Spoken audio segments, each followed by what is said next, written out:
আসসালামু আলাইকুম। আপনি কি আপনার সন্তানের ভবিষ্যৎ বিপদ নিয়ে চিন্তিত?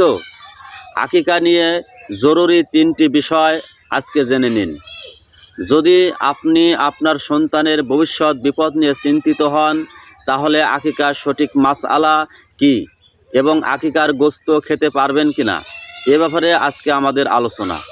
আকিকা সাধারণত 2 ধরনের হয়ে থাকে, একটি সাধারণ আকিকা এবং দ্বিতীয়টি মানতের আকিকা।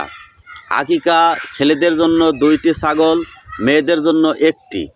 এখন যদি সাধারণ আকিকা হয়, যেমন একটি সন্তান অথবা মেয়ে ভূমিষ্ঠ হওয়ার 7 দিনের দিন আকিকা করা হয়, এটিকে বলা হয় সাধারণ আকিকা।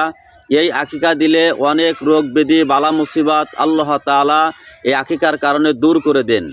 এই আকিকার গোশত সন্তান, সন্তানের মা বাবা, পরিবার সবাই খেতে পারবে। এখন পয়েন্ট 2 নাম্বার, যেটি হচ্ছে মানতের আকিকা। এই গোশত আপনি খেতে পারবেন কিনা। মনে করুন আপনি মানত করলেন, যদি আপনার সন্তান অসুস্থ থেকে থাকে আর যদি বলেন যে আমার সন্তান যদি সুস্থ হয় তাহলে আমি আমার সন্তানের জন্য আকিকা করে দেব 2টি খাসি, অথবা মেয়ের জন্য 1টি, এভাবে যদি মানত করেন তাহলে এই আকিকার গোশত আপনি খেতে পারবেন না, আপনার পরিবারের কেউ খেতে পারবে না, এমনকি আপনার সন্তানও খেতে পারবে না।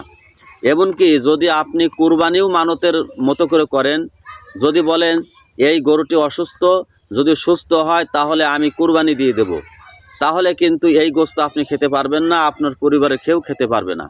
এমনিতে কিন্তু কুরবানির গোশত সবাই খেতে পারে। মানত একটি আলাদা জিনিস, এর গোশত সবাই খেতে পারে না। এটি শুধুমাত্র গরিব, মিসকিন, অসহায়, দরিদ্র যারা আছে তারা খেতে পারবে। এই আকিকা নিয়ে যদি আপনাদের কোনো প্রশ্ন থেকে থাকে তাহলে কমেন্টে জানাবেন। প্লিজ ভিডিওটি লাইক করবেন এবং সাবস্ক্রাইব করে আমাদের সাথেই থাকুন।